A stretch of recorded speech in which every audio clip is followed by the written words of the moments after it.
Alright, so in this video I'm going to be giving you an introduction to Taxi Tehran, which is the second film we're going to look at as part of Component 2, Section A of EDUQAS Film Studies. This is for Section A, like I just said, which is Global Film, which you'll do a comparison between Taxi Tehran and Mustang.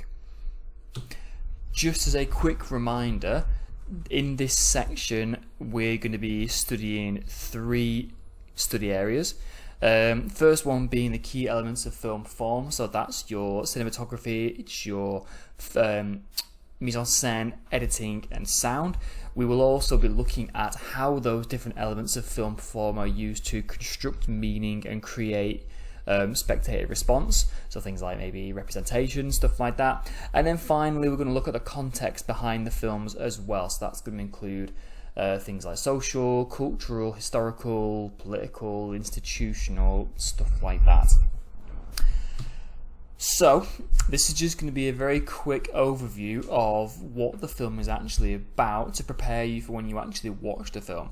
So the film is not the kind of film that you're probably used to watching. It's certainly probably one of the more challenging films that's on the list of films we look at in terms of spectator experience. So the film is a fictionalized film, but it's very much using a documentary style to make it feel like what you are watching is a slice of real life. So the film follows Jafar Panahi, which is this guy here. He is playing a fictionalized version of himself. Jafar Panahi is also the writer and director of the film as well, so he is playing himself. He is playing a taxi driver driving through Iran, and whilst he's Tehran, not Iran, it's a big country, driving through Tehran, and whilst he's driving through Tehran he picks up various different passengers and he basically hears their stories and listens to their problems and issues, things like that. Each of the different passengers that he collects on his journey, they all represent different issues that are plaguing Iranian society according to Jafar Panahi. So some of his characters include his niece, Hannah, played by his actual niece, a bootleg DVD seller, which is Omid, which is this guy here on the left hand side, an Indian man and his wife. There's also some old ladies who are returning a goldfish to a fountain or something like that, and a human rights lawyer as well. What it's really trying to do is paint an accurate reflection of real life in Tehran. It wants you to think that what you are watching is real people going about their day with their real issues, real problems, almost like as it wants to be saying that these are the kind of issues that these people are actually going through. So, it was made in 2015. I've already mentioned that it was written, directed by and starring Jafar Panahi. The language is Persian. It's quite hard to categorize Taxi Tehran into a clear, obvious genre because it doesn't really have one. It certainly doesn't have like a set of notable genre conventions that you'd expect. Probably the closest thing you could say about Taxi Tehran is its docufiction. Docufiction is a portmanteau word between documentary and fiction, which means that it is a fictionalized story with fictionalized characters, but stylistically it looks like a documentary. You know, it's meant to look like you're watching a documentary. You could call it a mockumentary, but I think docufiction, because it's trying to represent real life issues, you know, you wouldn't call it a mockumentary, I don't think. The actors that you see in the film are all non-professional actors. You know, they're not recognizable faces other than the people who are playing themselves. So it's not just Jafar Panahi who appears playing himself. You also get a human rights lawyer, Nazrin Sotoudeh, who plays herself as well. His niece, Hannah, as well, is also played by herself. The film was also made during a 20-year filmmaking ban that Jafar Panahi was serving in Iran at the time. Now I will go into more detail on this in a video which is giving you an introduction to Jafar Panahi, But yeah, he was banned at the time from making films when he made Taxi Tehran, along with a couple of his other films as well. He was being restricted by making films from the Iranian society because a lot of his films are alleged to be very critical of Iran. It wasn't necessarily financially successful, but Panahi's films really don't aim to be necessarily financially successful, but it was very, very highly thought of critically and at various awards, and most notably it won the Golden Bear at the 65th Berlin International Film Festival, which is a very prestigious award to win. He couldn't attend the award ceremony himself though, because he was also banned from leaving the country, so his niece Hannah went to go and collect the award on his behalf, which is quite sweet. So another thing you might want to consider is how Taxi Tehran is quite a postmodern film as well.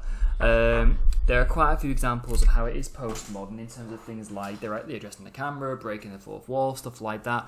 But one of the things that is quite good, and it's almost like a bit of a unconscious comparison with Mustang as well, is the fact that the film references one of Panahi's other films, which is called Offside, which is about a group of girls who try to sneak in to watch a World Cup qualifying match, but they're not allowed to because women aren't allowed to go and watch football stadiums. So it does have a weird little comparison between Mustang as well.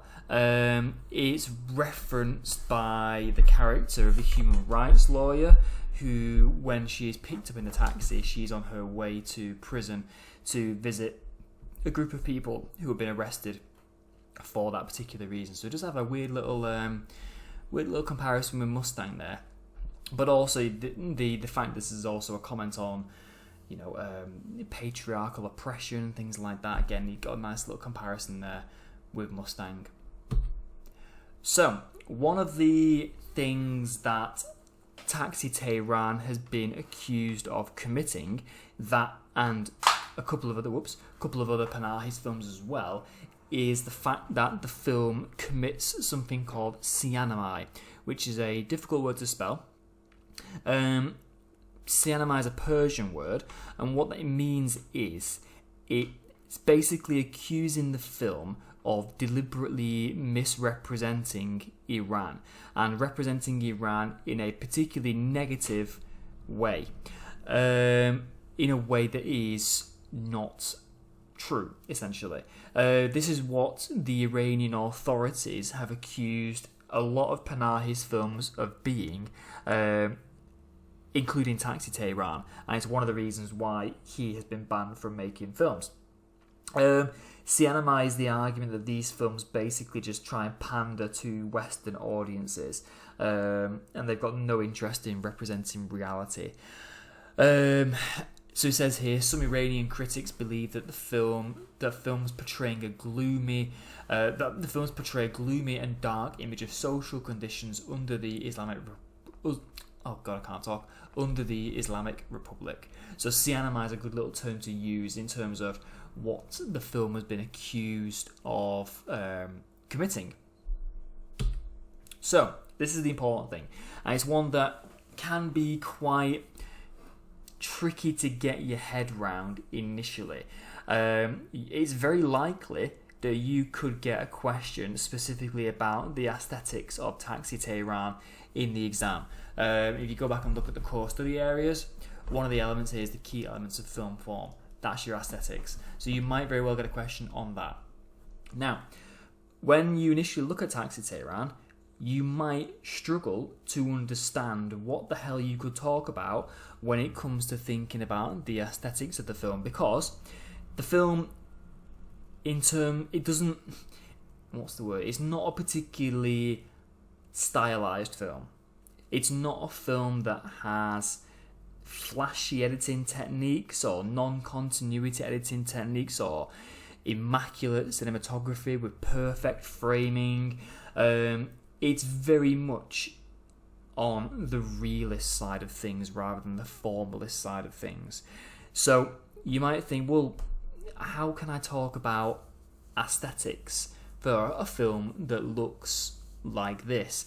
But the thing you've got to think about, though, is you could make a really good argument to talk about how the fact that the film has gone for this realist look is a deliberate aesthetic choice.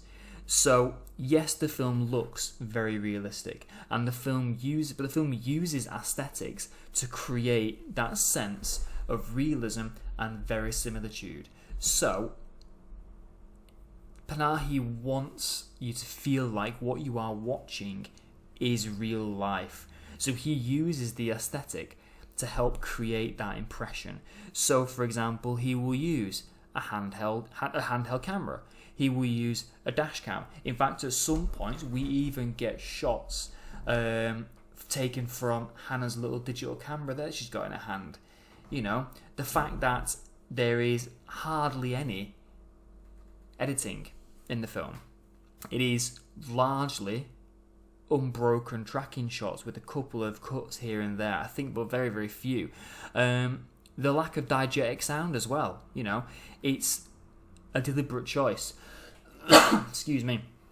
It's a choice that Panahi has made in order to create that sense of not just realism, but also emphasize that what you are watching is meant to be representing truth. And you wouldn't get that sense as much had the film, you know, be presented in a glossy, you know, immaculate, polished, stylistic way, arguably. Or certainly that's Jafar Panahi's thinking behind it. It certainly doesn't look like any of the films that you've watched so far in the first year, and Mustang as well. But it's a deliberate choice. Now, on the one hand, you could argue, well, yeah, maybe it's a deliberate choice, but to some extent, Jafar Panahi was also a little bit restricted in the sense that he was serving a filmmaking ban at the time of making Taxi Tehran, so he couldn't just wander around with a massive film crew, you know, with camera rigs and lighting setups and a bunch of actors and producers and bloody boom mics, things like that, because he would get noticed and he would get arrested. So he had to use these less sophisticated ways of filming. On the one hand, yeah, you could make an argument for that. However, you know, all the way the film looks is still a deliberate choice made by Panahi, because he wants his films to feel like that it's real life. So it's an important thing to get your head around it. Yes, it might not look the most sophisticated and aesthetically pleasing, but it's deliberately meant to look like that. You know, he's going for pure realism. Okay? That's why there's hardly any editing. Very, very limited. That's why you even get, like, you know, unsophisticated shots of Jafar Panahi, you know, grabbing the camera and readjusting the framing and tilting it to see who's sat in the back, so it's not just pointed at him. You know, it's meant to look rustic. It's meant to look, you know, almost unprofessional in a way. The fact that it's all diegetic sound, you know, there's only, I think, 2, maybe 3 examples of non-diegetic music. So Andre Bazin would probably absolutely love Taxi Tehran because it is meant to be as pure and as real as possible. A good little term that I stumbled across recently that a lot of people have described the cinematography in Taxi Tehran as is this word here, Panopticon, or panoptical cinematography. If you don't know, a panopticon is a little example here of what a panopticon looks like. So it's a prison / space where all can be seen / observed. So in this picture here, you've got this guard tower in the middle, which has windows all around the outside of it. It can see 360 degrees. Surrounding that, you've got all the different prison cells here. And the idea behind a panopticon is that you can see everything that's going on in each cell at any given time.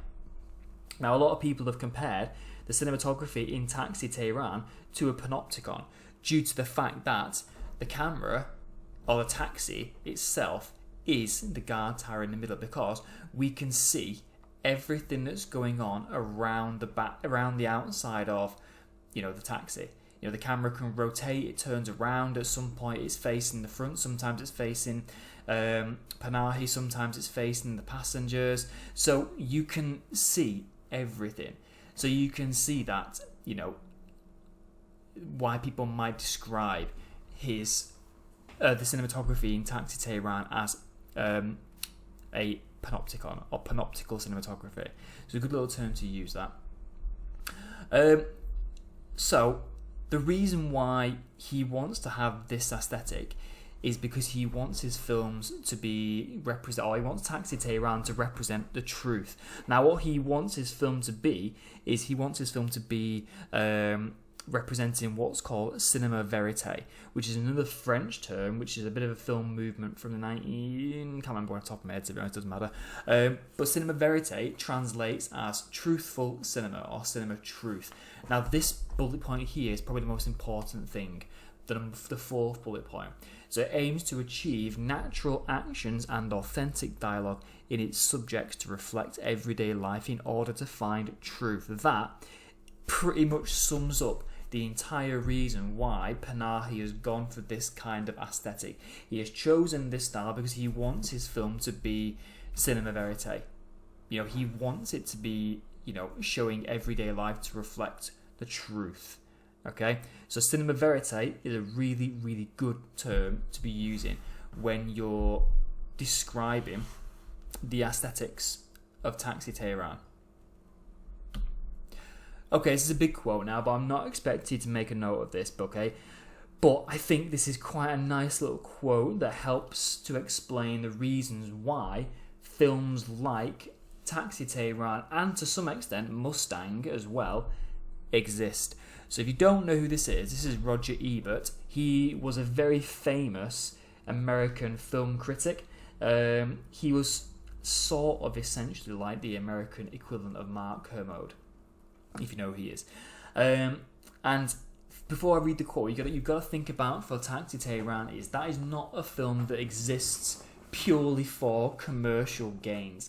It is not a film that has been made to make money, or certainly the priority itself was not to make money. So this little quote here, I've highlighted the bit in bold, because I think the bit in bold is probably the bit that's most relevant. So he says, "For me, the movies are like a machine that generates empathy. If it's a great movie, it lets you understand a little bit more about what it's like to be a different gender, a different race, age, economic class, nationality, profession, hopes, aspirations, dreams and fears. It helps us identify with the people who are sharing this journey with us." Now that, for me, perfectly encapsulates the point of why Taxi Tehran exists, because you got to think about looking at this film from the perspective of where we are looking at this film from. So by that I mean, we are looking at this film, myself included, as people who have absolutely, or most of us, have absolutely no experience of what it is like to be part of the society or the culture that is being presented to us in Taxi Tehran. But the film exists to make us be able to understand that, right? It wants us to gain understanding and knowledge of that particular society, and that's the reason it exists. Okay, so empathy is the key word there. It wants us to understand the issues that people are dealing with, the strength of the Iranian people,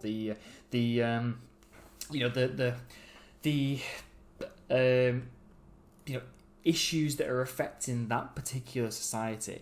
It wants us to understand that and learn about that. So I think, for me, that's probably the most important thing that you need to be considering when you are watching Taxi Tehran. Alright? Cinema is an empathy machine. Okay? It allows us to feel how other people feel, and experience how other people feel. Alright? I hope that makes sense. I think that might be it. Yeah, that's it. So, a couple of things to think about when you're watching the film. The representations are going to be really important. Think about how the film represents Iran, the Iranian people, the politics, the religion, gender, age, all that stuff that we looked at again last year.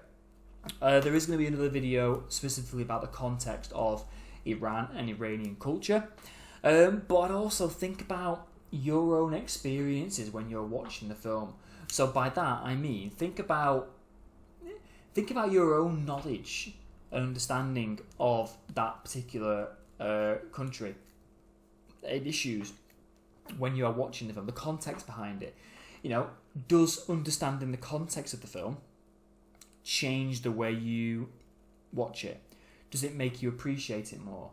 You know, had you not understood the context before, would you find it a bit boring? You know, does it give you more appreciation for someone like Jafar Panahi, knowing the context behind the fact that he was banned from making films when he made it? You know, and the fact that he is making the film whilst banned in a country that has incredibly high rates of capital punishment. You know, does it change your appreciation of the film? So be having to think about that when you're watching the film as well. Okay, so yeah, that's it. So for me, the aesthetics are going to be very important with Taxi Tehran. You've got to be asking yourself, okay, yes, it's going for a documentary look, but why? What's it trying to say? What's the purpose of that? All right. Hopefully all that made sense. Any questions, send me an email, come and see me, send me or Rob an email. Other than that, I will catch you next time.